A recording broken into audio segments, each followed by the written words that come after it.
All right, so the topic of the day, everybody, is AI orchestration, the infrastructure behind AI that works. And Dom, I believe you created this nice little image for us here with Yeah, I AI, right? figure if we're going to talk about AI, let's use some of the tools. So, a couple of things. So, for Openprise a little bit, we have Octopus, we have Opie as our mascot. So, and our CEO Ed has always had a fascination and an adoration for minions. So, I decided let's make a really topical and themed picture. So, you see a minion in there, you can see the octopus in the fountain there, but really wanted to showcase the connectivity of what we're trying to talk about today.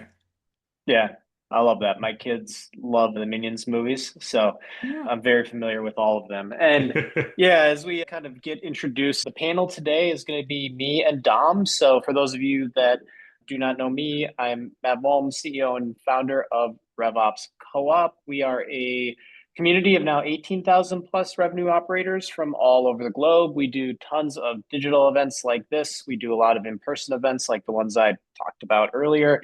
We have a Slack group, a newsletter, courses and education. We have a formal revenue operations certification that you can get. It's available on our website. So we do a whole lot of different things for folks who work in revenue operations. And I'm joined by Dom Freschi, who is a director of operations over at Openprise. And so, Dom, why don't you, one, just tell us a little bit more about yourself and Openprise to kind of get us rolling here. Yeah, so I'm actually, funny enough, a two-time previous customer of Openprise. I came over in January of this year. So I currently oversee our revenue and marketing operations teams. But Openprise is a revenue operations orchestration platform, right? So the idea here is we're helping customers integrate, work through their data to go through and build automated processes and such. And as we're going to go through today, looking into see how people can really build around how to leverage AI at scale. Yeah. All right. And as we mentioned, we are going to be taking kind of questions and everything as we go today. So I want to encourage people, drop them in the chat, drop them in the Q&A. I'm going to be keeping an eye out on all of those things. And Dom, I'm going to ask you like one non-RevOps related Yeah, question just to get us rolling here. So I know that you're a big, can I say like, is it sci-fi nerd, sci-fi buff? sci-fi fantasy nerd. Yeah, so give us one thing for all the other, and I'm not, so I'm just going to throw that out there. So I'm not going to answer this question, but give us one sci-fi either thing that you're watching, reading, consuming right now that you want to recommend Okay. to the audience. I have two things in truth. So there's two book series that have their releases coming up for their next big installment next month. The first is one that my good friend Courtney and I have talked about ad nauseum, which is the Sun Eater series by Christopher Rocchio. Good luck spelling Rocchio. It starts with an RU, so it just takes a left turn immediately. But it's a fascinating series. It's quickly become one of my top three of all time. And the last book comes out next month, book seven. And then, of course, the second one here is, I think it's Strength of the Few is the name by James Islington. So, fascinating book. Give it a recommendation. The first book is The Will of the Many. Highly recommend. Awesome. All right. So there you go, y'all. We got sci-fi recommendations, and we're going to have a whole slew of RevOps recommendations for you in here as well. And so to get us started, I want to actually start talking about the success or maybe lack thereof as it relates to AI related projects. So tell us first, this doesn't need to be based on your own, I guess, specific experience, but what percentage range of AI projects do you believe fail to deliver value? Let us know either personally, what kind of, is it quartile? I guess close enough, quartile. Generally. You're in here and where you think the rest of the folks are. And Dom, I'll ask you this question as well. What would you say, I guess, where do you think majority of people will land on this one? Um, for what they're going to vote for, Yeah. I do think there's a lot of optimism around it. It just depends on how much experience, how deep people have gone in actually trying to build this at scale. I think a lot of people are going to be around the 50% because it could be a coin flip at this point. So I'd say the middle two are going to be the highest percentage. That is what I would wager. Or Yeah. they're going to go confident and say every single AI project Yeah. ever has been successful. Yeah. Let's go end poll. I'm going to share the results. So it looks like actually, Oh, wow. yeah, so most people feel like Yeah. fail to deliver value. And so I'm going to kind of keep this up as we get rolling into the next one. But I guess, question for you, do you think that comes down to the way that we as end users are defining success, or do you think it actually comes down to the fact that we are defining success correctly, but the projects or the technology is just not delivering? I think a bit of both, truthfully, right? It's hard to know. And one of the things we talk about is how do you actually measure the success or ROI of these projects? And what we Hmm. do see a lot is how the technology is currently built, how people are engaging with it versus what will be that impactful value drive for people when it comes to enterprise grade solutions. And we kind of talk about that, how right now it's primarily a personal productivity tool. So how are we trying to shift Yeah. it into being an enterprise grade solution? Yeah. Um, I like that we at least didn't have any, I'll say negative Nancy is saying that everything they all do, they all fail to deliver value. But why don't you kind of get us rolling on yeah. this first slide that we have here about where it all begins with really wanting to automate outreach with go-to-market Yeah. processes. So when it comes to the idea of, okay, we have within revenue and marketing operations, right? We have a lot of these general kind of projects and goals, what we'd like to do. Now, let's take an example here, as you kind of mentioned, of automating outreach, right? It's a solution that a lot of people say AI is very successful in. It can help generate these emails, get messages out there, but what do you actually need to build up to leverage that? So you start with these kind of general processes and steps. You need to go through and clean segment your data, enrich, go through each of these to eventually get to automating that outreach. Now, to do that, as we all know today, you need to leverage your existing tech stack. Right, so you've got your CRM, your MAP, your data warehouses, you're enriching through certain vendors. Maybe you have intent data, sales tools, and you really want to start, and this is the new thing, you want to try and turbocharge it with the AI tools that are out there, whether it be agentic information searches or any tools like 11x to go forward and really help speed up and drive that value for these processes. Yeah. However, the promise right now, there's a lot of hype around AI, and the idea is that it's going to minimize the work that each individual needs to do. And it's going to go through and perform and automate and be more that agentic side, right? That's obviously the buzzword of this year for AI tools and kind of the launches. And it's the idea that you would go in and you would write prompts, you'd give it the objectives, you'd give it access to your tools and solutions, and it would just fly, right? It's going to go through and Yeah. design the workflows. It's going to find everything. It's going to do all these different things for you within your data. And Ed's joke that he likes to throw in is that it's also going to make you coffee, right? So this is ultimately going Yeah. to be something at the end where it's going to make your life as easy as possible. It's magic, right? Right. However, as we know, what a lot of people have seen for these is today you're having to basically move it between each step, right? There's still so much human intervention in this process where you are the one writing the prompt, finding the data for it. Oh, the data's dirty. I got to clean it. Got to go through, add the context, have to do all this. And what's happening is because when we look at what we're getting out of these AI tools, a lot of it is we're still seeing 20% hallucination across the board, right? And then we're also seeing only like a 40% agent success rate. And these are coming from the metrics that some of the bigger institutions are following, not what, the larger AI companies are putting out there in their press releases, but the people who are taking a step back and doing some of those meta-analyses. We're seeing some of these issues come up where, if you're trying to do research on information for a new process, you see this a lot in the legal and healthcare space where they're trying to cite studies and any scientific research. We're also seeing like a 40% citation accuracy, which means 60% of what they're going after might be made up or misattributed, right?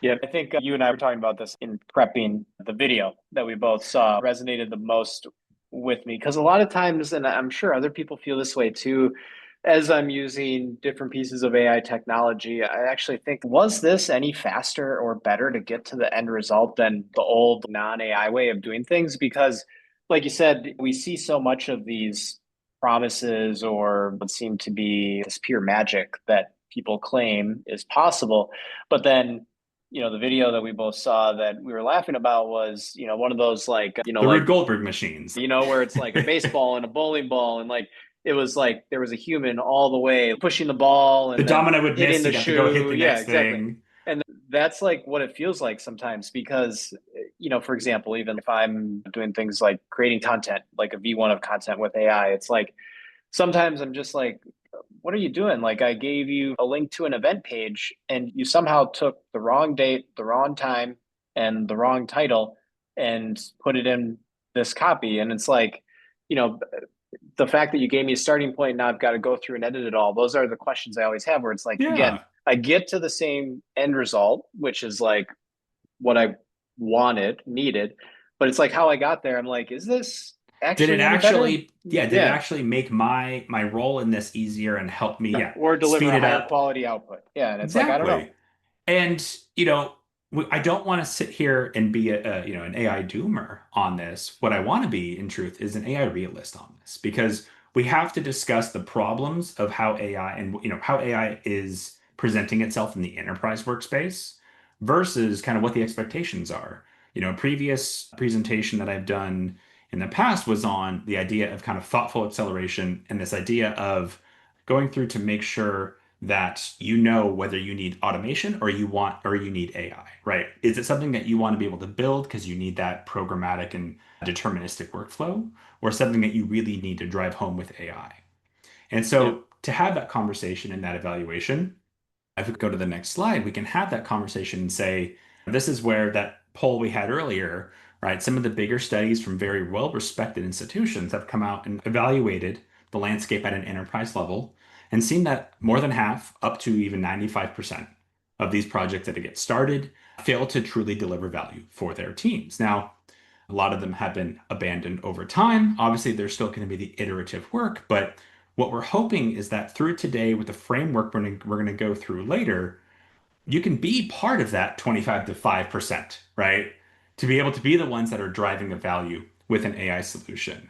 We just think that there's Yeah. some thought, what I've always called thoughtful acceleration. You need to be kind of plan and go through the steps, go through the framework to make sure that it's going to drive that value for you.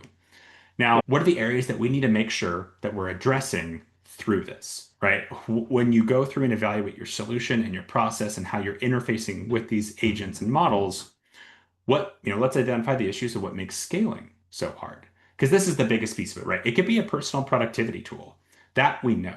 It can help take notes for you, right? It can help scheduling. It can help you kind of do some brainstorming. But for what we need an enterprise grade solution for automation, it's missing critical functions. And we see that in survey results that we get about what's the challenge that people are facing with AI. And you see things like the trust and hallucinations, proving that ROI, all those pieces of the conversation that we haven't really about any tool, but really AI is kind of an accelerator for those questions because it is, in truth, if you think about it, it's a different brain kind of thinking.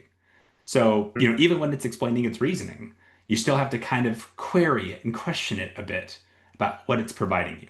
But we believe that Yeah. we have a framework that we can help provide people that will help them help guide through these questions and these issues.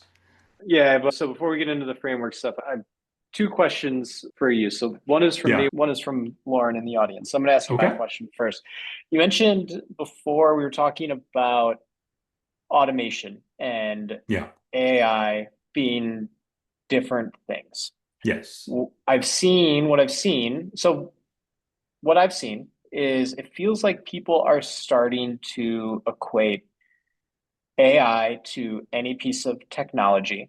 And if they build a workflow or say an automation that might have an AI step in it, that they are now calling that an agent.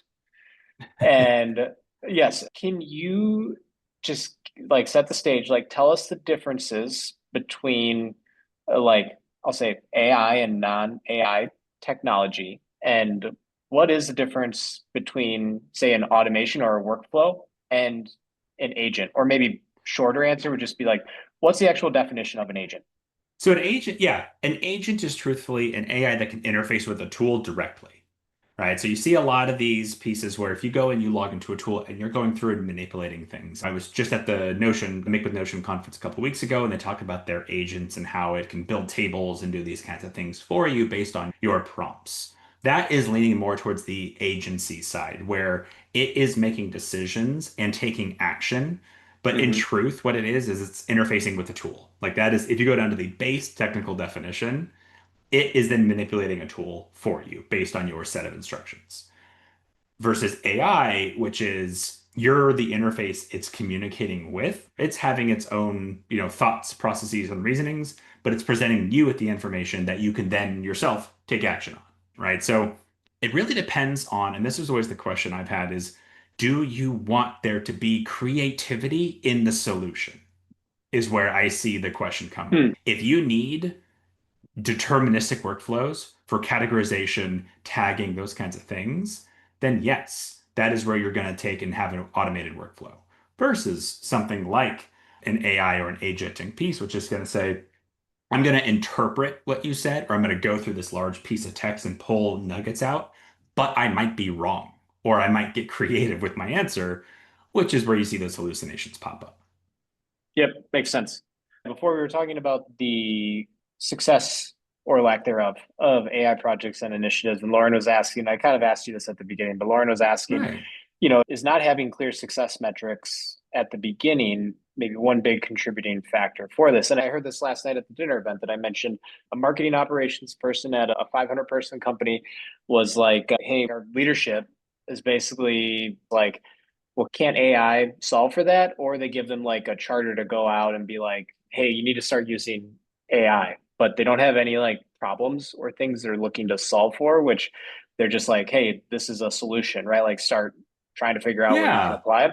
So obviously in that sense, like it's impossible to understand what success looks like if you're not starting with a problem. But do you think that's a big contributing factor into why these initiatives fail? And if so, like what are some of the things that operators can do out there as relates to their own AI projects and initiatives to make sure they don't wind up being, one of the 50 to 75% or, whatever of those Yeah. projects that. No, I agree. I do believe that not having clear definitions of what success looks like in any project, truthfully, is one of the greatest Yeah. contributing factors to it failing or it not driving value in the way that was expected, because there's going to be that level of expectation. With a tool like this, as with any kind of workflow or automation tool, the value is always going to be hard to define because the costs are also hard to define as well. So you have to think about what's the effort and cost of what I'm putting into this and what am I getting out of it.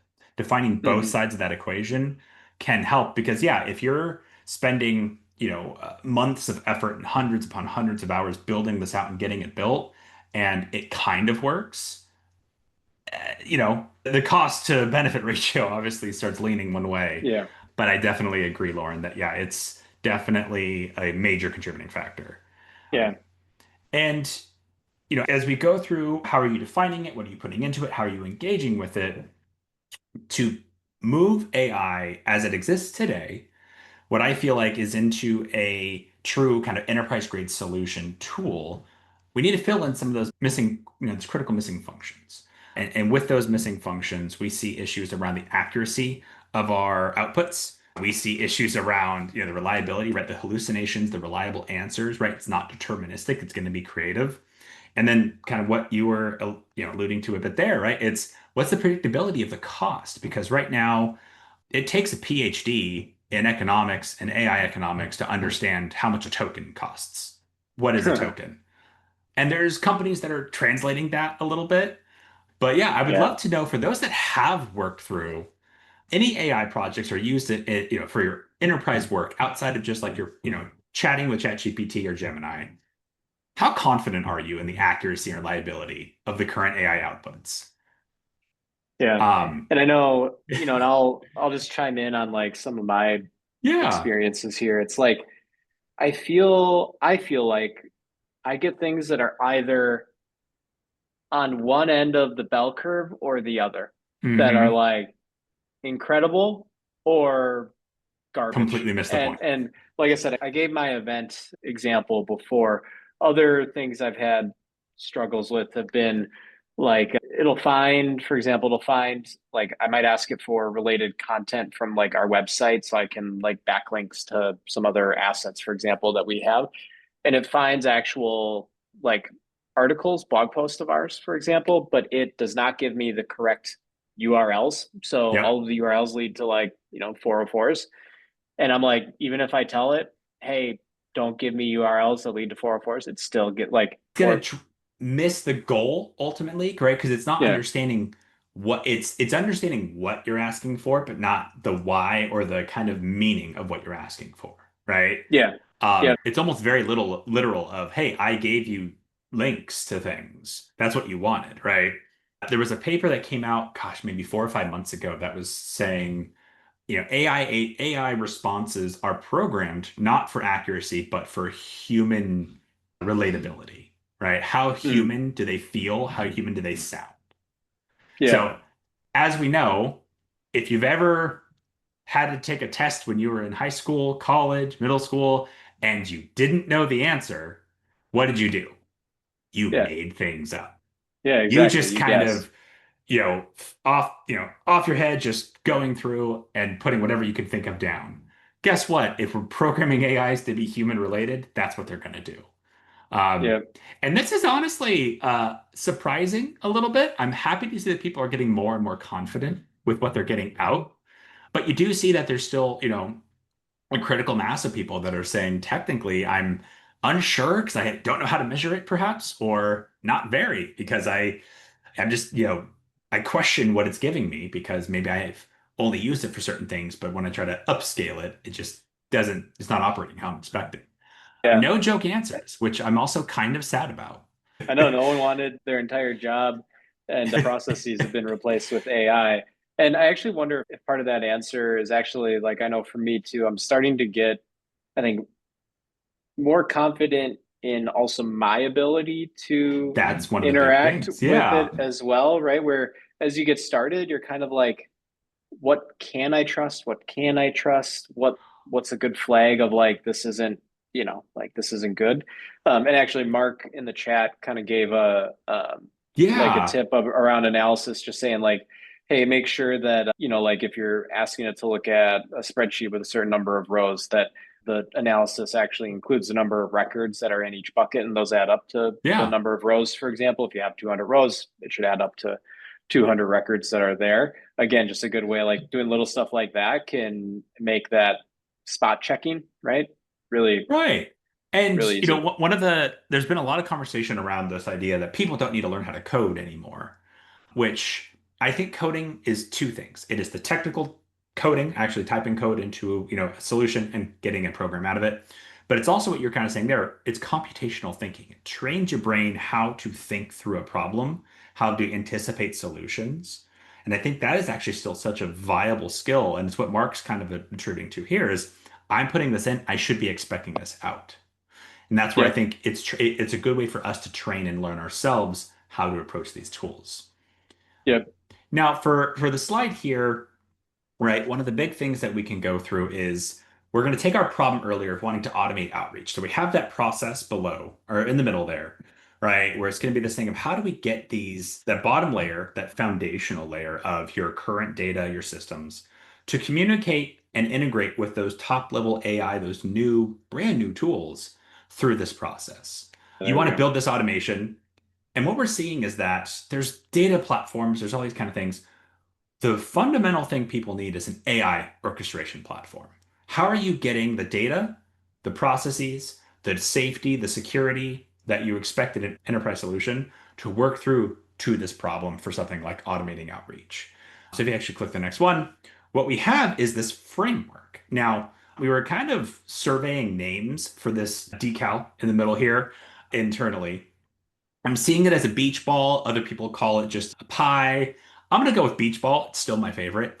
But it's the solution of steps, this process that you can go through that surrounds your AI models and agents that allows you to not only have that security, but it interfaces with your tools. It helps you predict the cost and help anticipate the ROI, helps you mitigate factors and remediate solutions around, say, hallucinations, but it's this overall platform that integrates between your current tools and AI.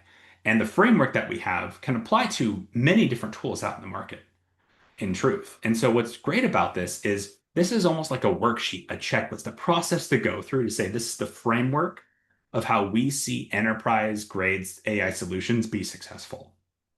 If you go to the next slide, this is kind of it, blowing up a bit more with some extra detail. And so I can go through these quickly here, give a quick rundown, but we do have kind of detailed slides throughout. But I want to make sure people can have this up because this is the overall framework, right? I know a lot of webinars out there say, oh, it's this thing, you have to just think this way, or, as we were kind of discussing earlier, there's a lot of doomers out there that are like, hey, don't do AI. We Yeah. think that in the current state of AI, there's a smart way to approach it, right? And we think that thinking through each of these pieces will drive that value for those enterprise solutions. So we'll take the first piece here. And actually, we can go through the next slide.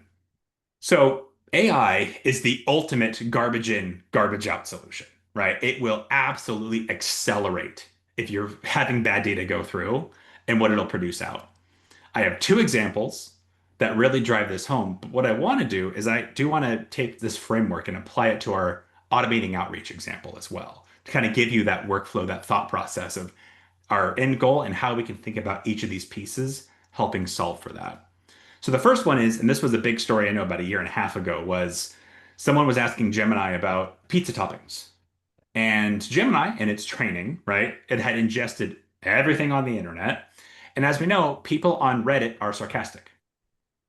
So there was a lot of silly answers that were provided, and one that got a lot of upvotes was to put glue on the top of a pizza. That was your topping.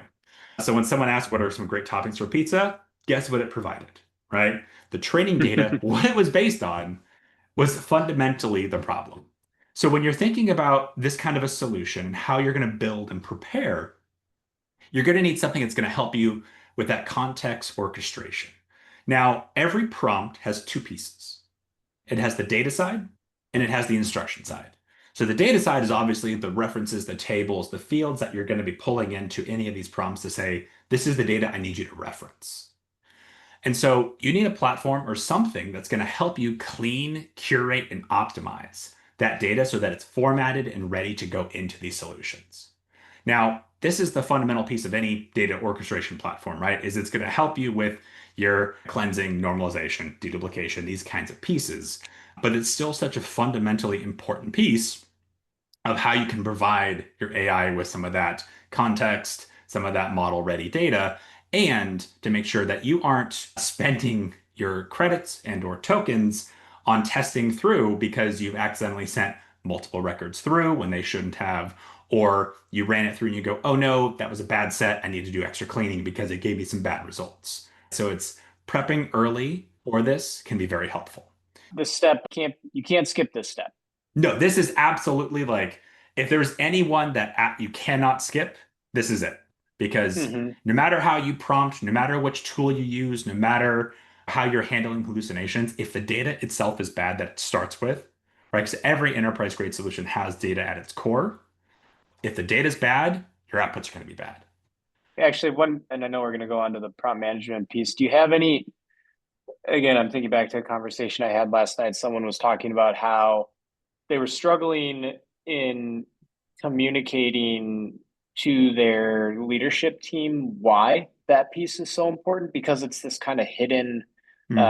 like hidden underneath the surface, thing that a lot of people don't see because especially leaders and executives, right? They see the output, the thing that Yes. is created based on that. So do you have any advice for people that might be in that spot where they're like, hey, we got to invest in, context orchestration. How can I make sure that I'm telling that right story on why this is so important to my leadership team, executive team? Yeah, I think ultimately it all depends on what I think Lauren had asked earlier about, some questions around the KPIs, like when is the important piece, right? When does that come into factor around the success metrics? And the context orchestration is fundamentally tied to those success metrics. Because if, let's say, you're trying to automate your outreach and you have things that are incorrectly tagged, you're sending this message twice to the same record. It doesn't matter how good your AI generated messaging is.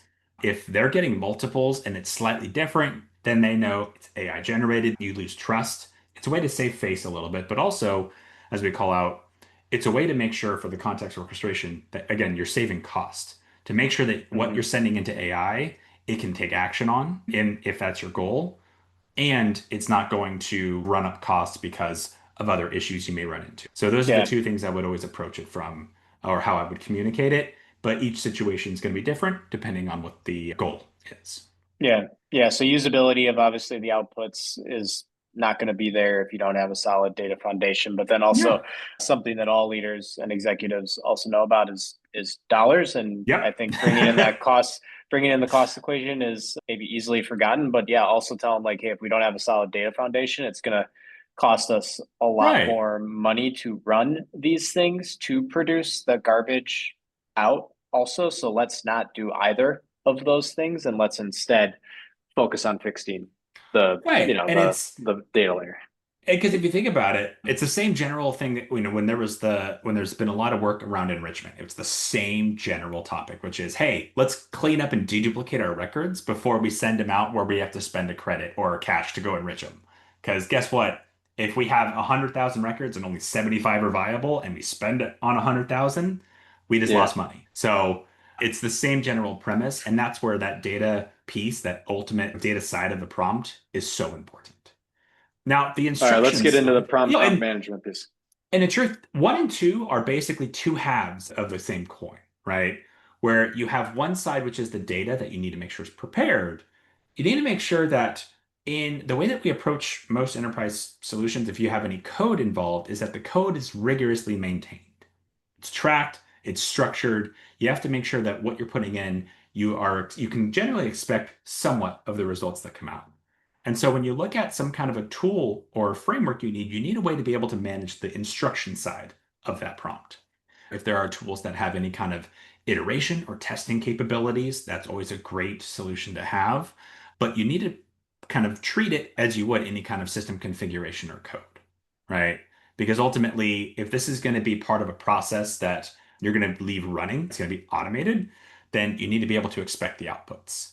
And more recently, what we've seen, and sadly, we've seen a number of companies that have been victims to this, is look for ways that a tool can help prevent things like prompt injection, right? If there are tools that can evaluate the fields, the data, right? Because if you have your data orchestration side, if you have that context optimization and orchestration, it's not going to detect if there's a prompt in the field, if there's any kind of hidden text within it. You're cleaning it up, it's preparing. This is this other side of it where you need to make sure for that kind of enterprise grade solution, you need to make sure that it can help identify and prevent any code injection because otherwise we do see issues pop up as we've heard in the news in the last 3 to 4 months in particular. Yeah. Where do you see, because a lot of those prompts live in like the tools or the system of record? Do you have like, is there anywhere out there should people have like a prompt library? What should people do there? That's actually been one of our recommendations is to have structured prompts available for different teams for certain solutions because ultimately it does need to have that expectation level. Now, if you're brainstorming through stuff, that's where you want that kind of free flowing prompt. Yeah. But for some of these tools, especially for our example here, where you're trying to automate the outreach, the structure of the message and what you're asking it, you need to rigorously test it and make sure that if it's trying to generate a message for different teams, it knows to expect that information, how to structure it. For some of the stuff that we've done with our customers internally, we've had instances where folks will either ask for the results or structure the prompt in HTML or any other kind of scripting languages to help the AI think and go through the information itself to see what the programmatic outcome will be. And so that's where we see a lot of that Hmm. work for our customers in particular. Now, we've gone through, you're working with your data, you're working with the prompts.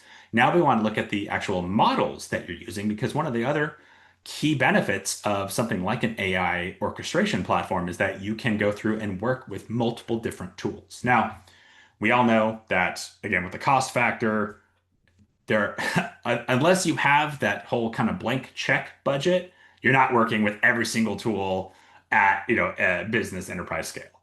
But what you want to look for is a tool that allows you to either integrate with or test through so that you aren't always just kind of locked into one. Because as we know right now, we're in kind of an AI boat race, right? Claude has a release, every so often, and then ChatGPT comes out in OpenAI, and then, Gemini is always kind of there really striving forward. Or you're working with some free open source models that are embedded that people are using within certain tools. So finding the right tool for you and finding an option that works kind of best for your needs and what your solution is, and identifying what each of those are. And that's kind of the first key step of making this project truthfully an AI project, right? Is what tool am I working with? Now, this also works in the sense of integrating with the previous two things. What can ChatGPT, Claude, and Gemini, or any of the embedded models, accept? What kind of data do they process? What do they specialize in? So this kind of works in those. It's kind of a true process through one, two, and three to understand, okay, how am I going through this process? Ultimately finding value in what do I need that tool to successfully do, and what do they best succeed in? Hmm. And, you know, once you've sent it, you have your prompt, you've gone through and you have your system configured prompt, your data is ready, you know which tools you're using. What are you getting out? What are you getting back? How are you analyzing the outputs? Now, we do have another webinar coming up that actually goes full deep into hallucination management. But one of the biggest problems, right? One of the biggest questions we saw in that survey earlier is people worry about hallucinations. So, how are you managing those hallucinations? So you need to find a way to automate that validation. How are you making sure that what it's returning is generally what's expected? Because even if there are times in the past where I've been working through stuff, particularly around like job title segmentation, I've seen a lot of Hmm. success in our customers where they'll use it for a lift over an automated process, right? What they'll do is they'll say, okay, I have titles that are either in a different language than my kind of keyword dictionary or what I have my categories in, or I'm just generally not sure, can it kind of figure it out? And what we've seen is both a great success rate and we've seen it absolutely just make up a title because it wasn't sure. Even if Hmm. you've put in, please give me one answer, only make sure you're sure, all those kind of warning signs. Being able to go through and say, hey, can you also output the title that you're using for this?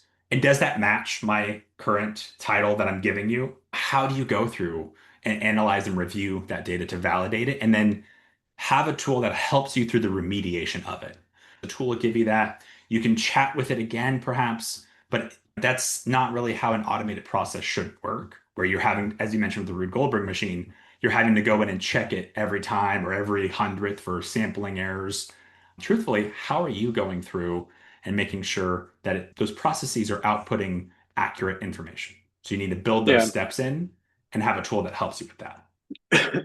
Yeah, and I know you've got this banner here on AI search engines inventing sources for 60% of the queries. I can't remember how recent this was, but yeah, I think it was something from like an actual author of some studies was like, yeah, I started getting messages from people about this, like this research that I've never done. And so you hear all those things like that. It's like, it kind of makes you as a user, at least me, wonder even more, right? Like, yeah, how much do I need to, again, check this stuff? Because again, if it's giving you sources that all sound reputable and are like real people, but the actual paper or research is made up, it's like, that's the level of detail that I need to go through for hallucination management to feel comfortable with the output. Like, again, is that actually helping me or not? And I think you've mentioned, and I've heard that we talked about using different models before, like when it comes to, and I think Ed's mentioned this as well with hallucination management, like that's actually one of the ways that you can help automate the checking of that is like run things through one particular model, Yes. then maybe run them through another model, see if you get the same sort of results. Any other advice or feedback on how people can manage hallucinations here? Yeah, crowdsourcing is always, even with humans, right? It's a great way to kind of find the mean, find the average, where the outliers may be, where you might expect things to pop up. Taking one output and say, hey, throw that into another prompt and say, can you verify these sources for me? Um, that gets harder and harder as AIs are used more and more to Hmm. publish information because if you start polluting the pool Oh of yeah. training data, what they're going to say is like, yeah, I've seen this reference before, but we know it's been kind of backtracked. I know Yeah. there's a YouTube channel that I've watched in the past where they do really in-depth videos on, oh gosh, I cannot pronounce the name. I will apologize for that, but they do very well animated, kind of very informative videos. And they actually did research on brown dwarf stars. And they used AI. They wanted to see what it could do, and it started generating all these fake studies. Well, what they saw is that then there were other channels that had posted like similar things that specifically referenced those studies that they highlighted were fake. So that Yeah. pool and that publishing just starts that process. Now, to help, in addition to, kind of that crowdsourcing model, is to be able to route that information into expected fields and kind of have a combination of an automated deterministic process following your AI system to say, okay, take the outputs from here. Did it make things up? Right. And specifically what we're doing here in the sense of for revenue and marketing operations is we're not working necessarily always with citations on things, but when it comes to the information of what we're sending through, so if we take our automating outreach example, how are you kind of robustly testing that the information that it's gathered for any kind of account, pain point, any of those use case researches are accurate? Now, this is still one of those kind of hardest things to solve because there is no way in route to catch it, right? You have your prompt, it generates, it goes into the system, and you get the output. So having some kind of system to review both sides, and a lot of this is going to be done upfront. And that's where a lot of this can be, as you mentioned, crowdsourcing and just go through those manual reviews. I still do believe you'll have to do some kind of sampling, but I think with time, as you build and iterate on your prompts and make sure the data is good, that you'll have to do those kind of efforts less and less. But in kind of AI orchestration platform will help you do that analysis. Yeah. In our automating outreach example, now you've got your AI has given you some information. Your data is good, your prompts are good, you're using your models, you've managed hallucinations to the best of your ability. What are you doing with it now? Now, a lot of tools have AI built into them, and I know there is this idea in the future, right, of the model context protocol. So the MCP kind of being that language, the new API, but we're not there yet. Not a lot of tools support it. It's still being researched, it's still being worked through. It's coming, but how do you work through that now? And so part of an orchestration platform in truth is it's going to help you connect out to those solutions. So how are you getting that natural language, right? AIs speak English. If you're working with Salesforce or Outreach or Marketo or they don't, right? They are structured relational databases or a derivation of. So how are you translating and transcoding that information from the AIs into those systems to be able to then infuse those workflows and other processes in there? So for our automating outreach, how are you capturing that information that the AI has generated, translating into those systems to be able to send automated messaging or to route your account research information into fields in Salesforce for your marketing and sales teams to be able to go through? You need a platform that can help you connect to multiple different systems. So we have that there's a bridge to that MCP because that is coming in the future, but it's not there yet. And so you need something that can help you integrate. Now, once you've done that, and this goes to that question earlier about how are you actually measuring it? Measuring the performance and cost is you need a system that can help you explain the cost, basically. So this chart here, even though I've included it, it's still so confusing on just what is the actual cost per prompt, basically, for these AIs. And we can see kind of the different variations of, are we going through grounding? Is it just processing the input? What's the output, the reasoning, processing cost? What goes into the cost of each individual model? So we did some analysis on our own and came up with these different variables. And we can always provide more information on this, and I'm sure there'll be blog posts and things on it. But ultimately, it's hard to predict what the cost is because instead of it being a number you can count, how many rows, how many tables, how many things, it's the size, right? It's ultimately what is the size of what I'm sending, right? Because if I write a full 5 paragraph essay of a prompt, you can bet the cost is going to be bigger than, hey, can you help me with this one thing? And so you get that extreme variability. And that's one of those things we mentioned where the structured prompts comes into play. Because if it's expecting certain size, you can make that cost more predictable. Infrequently is it going to be one that's going to be fully predictable, but it's going to help with that. And that's going to be the big thing to translate upwards and help you predict even more what the ROI is going to be. Because if you measure success and you know generally what the expectations are, you can say, okay, this is the input, this is the output, this is what we've gotten from it, this is what it's driven. We've managed the hallucinations to bring those costs down so we aren't writing things incorrectly. And each piece leads up to this, how are we showing the value of what an enterprise grade AI solution looks like? So each use case should have specific benchmarks. You need to monitor the performance in those KPIs and tools. This is where we see a lot of these there's that kind of data science model versus the kind of operations model where you get the tokens and that's all kind of configured certain ways.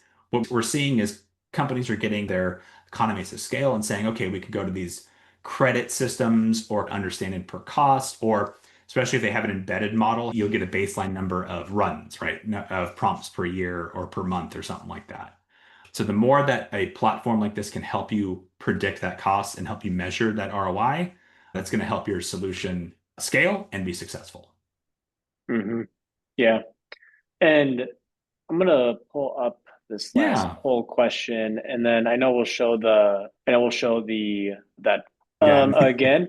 But one of the things, oh darn, I was sharing that last poll the whole time. I didn't know that. Sorry, y'all. All right, launching this poll now. I know one of the things that I'll be curious on is we went through all those six things, right? Yeah. We mentioned like the first one talking about the contextual part, not optional. Right. Do you need to take these things in order? Can you do them all collectively? Do they need to be sequential? Talk about that because you kind of gave us this framework. So just wondering how should people approach this?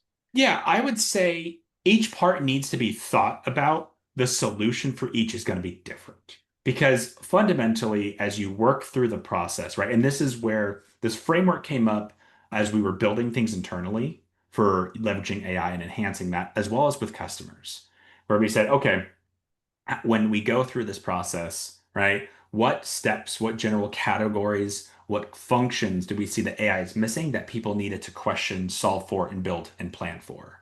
And so we distilled it down to these six things. Now, each one has its own import, and there might be different use cases for you. Maybe you're not being asked what the overall ROI is, and you just need to be able to send information through. So you can figure that out at a later point. I do think that to get to that true scalability in the long run, each of the six will have to be addressed. But I think it doesn't have to be done sequentially. It can be helpful. As I mentioned before, maybe you have an initiative to just get the information in your CRM updated. So you would enrich immediately before deduping. Now, it's always Mhm. typically recommended to dedupe before you enrich, but it all depends on your use case, what you need, what the most important initiative and need is, and pain point at that time. Yeah. And so I'm going to share the results Yep. here. And yeah, it looks like managing input data is one of those big ones. Yeah. So, how would you answer this question, maybe as it relates to a lot of the customers that you guys see at Openprise? I mean, you guys work with Adobe Um, and Vimeo and all these other folks, right? They're all trying to do these AI things. What do you hear the most from folks like that? the two that I've dealt with most, when I came over to OpenPrize, I was on the customer success side. I was deeply working with customers to start. The two biggest ones was managing the data. And that's where, obviously it was kind of imperative because that's fundamentally what OpenPrize has a strong specialty in. But hallucination management became it's that trust factor, Yeah. right? So we have for our customers an embedded model that they can use, and we're working through how they're engaging with that. So the model orchestration, but we have customers who reach out to ChatGPT, they can reach out to Gemini, all these, but ultimately what we were seeing is what is it generating back and how do we manage that? I have a customer who, again, we have a number who are using it for like that predictive deterministic workflow lift. They aren't replacing the workflow. They're saying, how does this help Yeah. me get that extra percentage? Right? Because that's also very measurable. Because if you say, hey, this is literally information that we couldn't categorize before, it's extremely helpful. There's a lot of the data management side of it, which is still a problem. Like we're facing an issue where we have, our tables can be basically any size, all this stuff, but for most free text kind of encoding parameters, there's a maximum character length. So how are we managing that so that if you wanted to, one of the strongest use cases we've seen for AI in general is processing large piece of information to distill it down, right? It's what you see a lot of tools do now. How are we getting around that with the typical way databases are structured? So there's a lot of innovation that needs to be done in data preparation to be able to get that into the function where it's going to give you the outputs you expect. So those Mhm. are the two that I have seen most of my customers in the past working through and kind of just having to get their mind around and figure it out. Yeah. As we kind of get wrapped up here in the last couple Yeah. of minutes, you brought up the glue on pizza example before. Yeah. What's the RevOps equivalent of a hallucination that's like, again, the equivalent of like a glue on pizza that you've seen AI make? It doesn't need to be like you personally, but maybe something Yeah, you've seen from gosh. customers or. There was one where there was some kind of an error around